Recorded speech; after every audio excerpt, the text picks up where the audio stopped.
ఇది BJP government. మాకు ఎంత ధైర్యం ఉంటుంది, ఎంత ధీమా ఉంటుంది. మేము చిన్నప్పటి నుంచి జెండాలు పోసి కష్టపడి తన్నులు తిని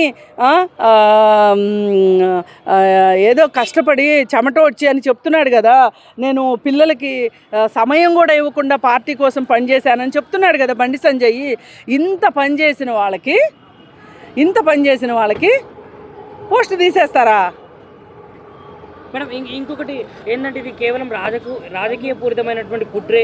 నా పైన ఇప్పుడు బీఆర్ఎస్ వాళ్ళు కావచ్చు, వేరే వాళ్ళు కావచ్చు, మా సొంత పార్టీలో ఉన్న వాళ్ళే కావచ్చు, నా పైన కుట్ర చేసి నా కొడుకును ఈ కేసులో ఇరికేయడం జరిగింది. అదేవిధంగా హనీ ట్రాప్ కేసు కూడా.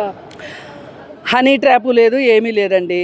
హనీ ట్రాప్ అయితే అంటే హనీ ట్రాప్ చేశారు అంటే నువ్వు నేరం చేశానని ఒప్పుకున్నట్టేనా? నేరం చేసినట్టు ఒప్పుకున్నట్టే కదా. నన్ను అమ్మాయి ట్రాప్ చేసింది అంటే నువ్వు ట్రాప్ అయ్యావనే కదా అర్థము. ఇప్పుడు నువ్వు చెప్పే లెక్కల ప్రకారం కూడా నీకంటే అమ్మాయి చిన్న అమ్మాయే. ఈ చిన్న అమ్మాయి చేతులు నువ్వు ఎట్లా హనీ ట్రాప్ అయ్యావు?